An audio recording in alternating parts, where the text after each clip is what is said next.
New South Wales Central West grain grower Garry Evans has found that proper stubble management is the key to effective and efficient control of yellow leaf spot in his wheat crop. Recent trials hosted on his property revealed that correct stubble management could deliver 0.72 tonnes a hectare in higher yield when compared to other treatments, including fungicides. The research found that slash and remove practices, along with stubble burn treatments, could effectively reduce inoculum loads and return higher yields than both untreated crops and plots treated with fungicide.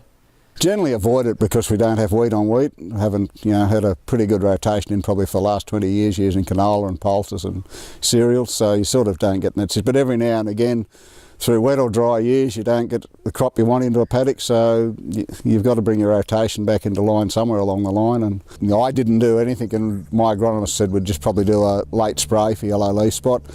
But then by the trial, we sort of wanted to know what was probably the most economic or the best result. Basically, if you're in that situation again, the best thing is to burn the stubble to remove the infection source completely. Garry hosted the trials for the Grain Arana Alliance, which is supported by the Grains Research and Development Corporation and conducted the research in partnership with the New South Wales Department of Primary Industries.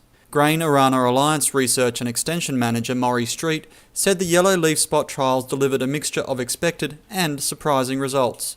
The cultural practices where we manage the stubble, looking at burning versus just leaving the stubble intact or raking and removing, that gave us a result that we expected. The lower the level of stubble, the lower the level of disease. What was a surprise was the fungicide trial.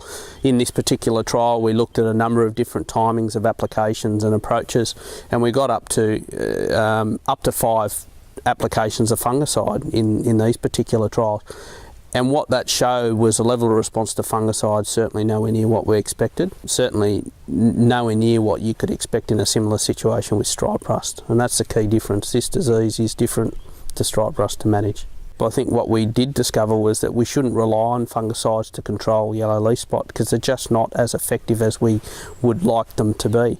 If you're forced into a situation where you have to grow wheat on wheat in a high risk yellow leaf spot situation, burning the stubble, removing that inoculum source, removing that risk may be the best course of action.